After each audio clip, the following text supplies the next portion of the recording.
Kia's hugely improved third generation Sportage should steal sales from both Qashqai-like crossovers and RAV4-like compact SUVs.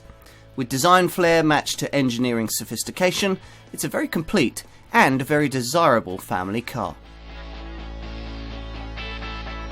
Crossovers, Nissan Qashqai-like family hatchbacks with car-like dynamics and running costs that belie their SUV-like looks and optional four-wheel drive, a big business in Britain these days. From almost nowhere a few years ago, this sector of car now accounts for nearly 10% of the UK market, around 130,000 cars a year. Such a lucrative sector is it that today we have all kinds of models claiming to be crossovers. Now some, like the Qashqai and Peugeot 3008, are clearly more family hatch than 4x4. But others, like Ford's Kuga and Skoda's Yeti, look far more like the kind of cars that until just a few years ago we would have classified as soft-roading compact SUVs. Slightly more car-like alternatives to, say, a Toyota RAV4 or a Land Rover Freelander, but still very much 4x4s. Here's another to add to that particular list. Kia's third generation Sportage. It's billed as a crossover, but looks and feels more like a less politically correct small SUV. But whatever you call it, here's a car that represents a big step forward for the Korean brand. Launched in 2010, this Kia has almost nothing in common with its dumpy, unappealing predecessor, and is all the better for it. SUV like it might still be, but it delivers its virtues in a strikingly designed package that'll probably be easier for many buyers to live with than any RAV4, Freelander or CR-V. Most of these people will be quite happy with the two-wheel drive models that make up the majority of the range, but as all-weather, all-wheel drive family transport, it also promises to have plenty to offer. Ultimately, what this car represents is a design that blends the best features of Qashqai-like crossovers with those of RAV4 soft-roading compact SUVs. And if it manages to do that, it'll be a very tempting prospect indeed. Let's check it out. Now, behind the wheel, the feeling is far more RAV4 and Freelander SUV-like than the more ordinary family hatchback-like feel of the kind of Nissan Qashqais and Peugeot 3008s that Kia says that this car is competing against. Many buyers will think that that's a very good thing. It's certainly impressive the way the designers have managed to combine a commanding driving position with a seat that's easy to slide in and out of. Now, high-sided flanks, a nose that's invisible from the driver's seat, and quite a small rear window make this a car that demands a little adjustment if you're trading up from something conventional. But once you do adjust, then this Sportage should be an easy thing to live with. Of course, you won't need me to tell you that this car isn't intended for those planning a jungle expedition. At the other extreme, it'll be equally ineffective if you want to corner Lewis Hamilton-like on your door handles, a pastime far better suited to cars in this sector like Ford's Kuga or Nissan's Qashqai. So what exactly does this car offer? Well, a driving balance that's probably far better suited to the needs of potential buyers is the answer. This Kia offers a softer, more relaxed approach with a balance of body control, handling, response and ride comfort aided by a high-tech multi-link rear suspension that's impressed me quite a lot. If the Koreans could make the variable assistance electric power steering a little bit more feelsome, then it'd be even better still. Entry-level 114 brake horsepower 1.7 litre CR-Di diesel or 133 brake horsepower 1.6 litre GDI petrol models have two-wheel drive only. I'd recommend the urgent, quite sprightly feel of the 1.6 litre petrol model with a rest to 60 capability of 10.7 seconds that makes it one of the fastest Sportage variants you can buy.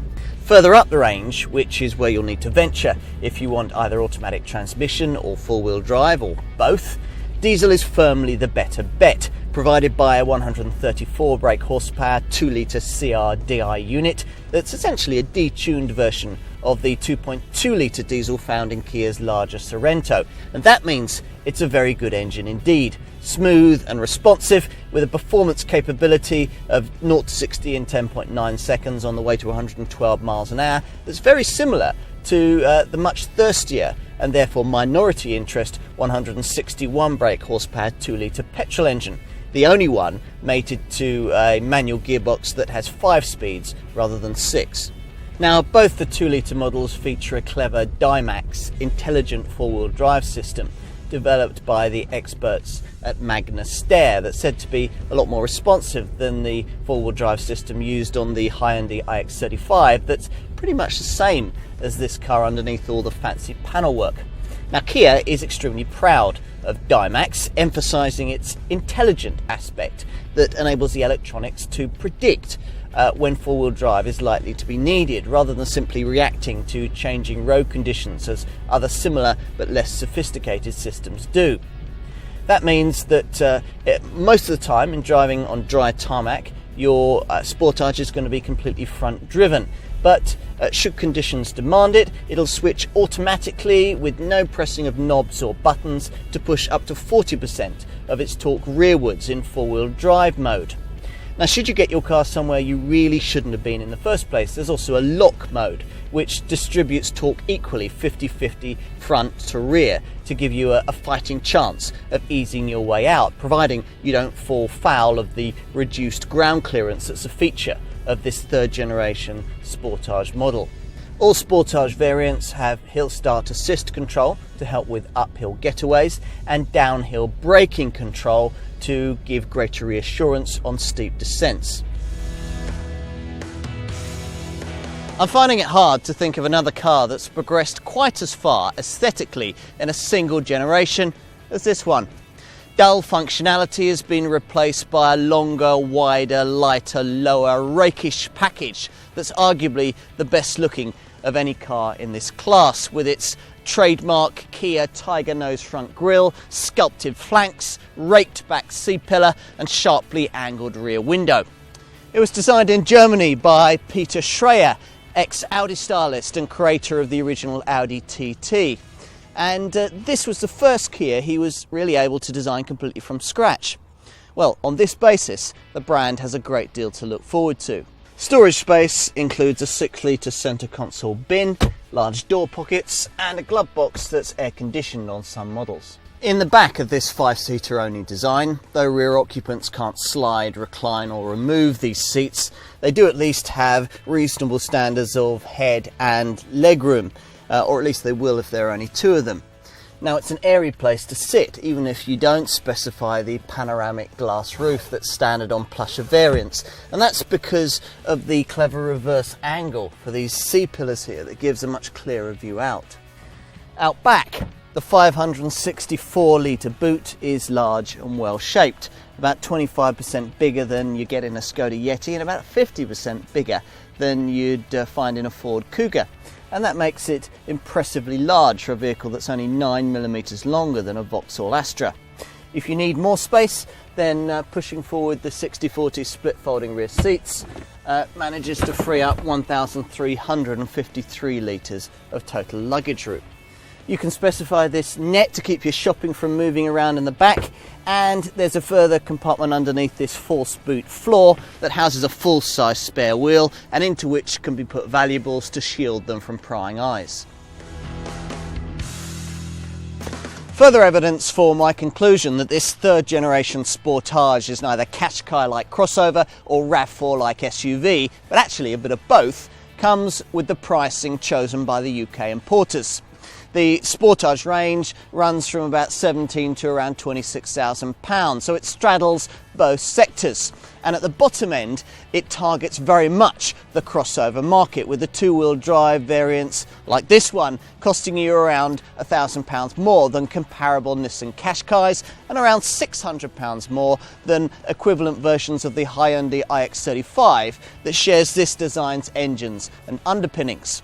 At this level, you'll need to decide carefully whether you really want to pay the £1,500 premium required to go from the 133 brake horsepower 1.6-litre GDI petrol to the 114 brake horsepower 1.7-litre CRDI diesel that I've got here. Now, further up the range at 2-litre four-wheel drive level, Pricing from £21,000 puts this car away from the crossover competition and more into contention with more sophisticated soft-roading compact SUVs. At this level, you're looking at paying the same kind of money that you would for a comparable diesel four-wheel drive Honda CR-V or Land Rover Freelander, but as much as £2,500 less than a comparable diesel four-wheel drive Toyota RAV4. Whether you choose 1.6 litre petrol or 1.7 litre diesel two-wheel drive models, or select between 2 litre petrol or diesel four-wheel drive variants, you should find your Sportage to be very well equipped. All models come with air conditioning, remote central locking, power windows and mirrors, a leather covered steering wheel with stereo controls, Bluetooth connectivity with voice recognition and an iPod connection, auto wipers, cruise control, front fog lights, cornering lights and alloy wheels. Now, safety-wise, this car's maximum 5-star Euro NCAP crash test safety rating is justified by twin front, side and curtain airbags, plus active anti-whiplash front head restraints and Isofix child seat mountings for the outer 2 rear seats. All the usual braking, stability and electronic traction controls are in place to try and ensure that none of this stuff is ever needed. Now, customers have much higher expectations of both crossovers and compact soft-roading SUVs these days when it comes to running costs. One reason why every brand in this sector, even Land Rover, has had to introduce a super efficient two-wheel drive front-driven model at the foot of its range. Now, all 1.6 litre petrol and 1.7 litre diesel two-wheel drive Sportage models are sold under the brand's green-fingered Eco Dynamics banner, which means that they also get the ISG Intelligent Stop and Go system that cuts the engine at the lights or when you're waiting in heavy traffic, then restarts it seamlessly again when you move off. Now, that's one reason why the 1.6 litre petrol variant is able to return 44.1 miles to the gallon on the combined cycle and put out 149 grams per kilometre of CO2. Returns that improve to 54.3 miles to the gallon on the combined cycle and 135 grams per kilometre of CO2 if you opt for the 1.7 litre CRDI diesel model. Even if you opt for the 2 litre 134 brake horsepower diesel Sportage, you're still looking at running costs that are very affordable and about 20% better than you'd have got in the equivalent model in the old second generation range. In this variant, you can expect 49.6 miles to the gallon on the combined cycle and 149 grams per kilometre of CO2. Of course, these are figures that take quite a hit if you opt to save about £1,500 and go for the other 2 litre Sportage variant, the 161 brake horsepower petrol model. Now, elsewhere, running costs are looking pretty good. Residual values are strong these days for Kia with an ever-improving model range. Insurance groupings range between 10 and 15 on the 1 to 50 grouping scale. And there's that 7-year, 99,000 mile mechanical warranty that attracts so many to the Kia brand. Provided that you're not expecting a really sporty crossover or an off-roader in the traditional sense of the word, it's hard to see how this Kia Sportage really could disappoint. It's well built, it rides well, has a good range of engines, a choice of 2 or 4-wheel drive, and the clincher for many, it looked great. This South Korean brand has made huge strides in terms of design sophistication, engine efficiency and marketing savvy in recent years, all of which is reflected in this car. With Kias of the past, you used to need a spreadsheet to explain the rationale behind your buying decision. Now, all you need is a photo.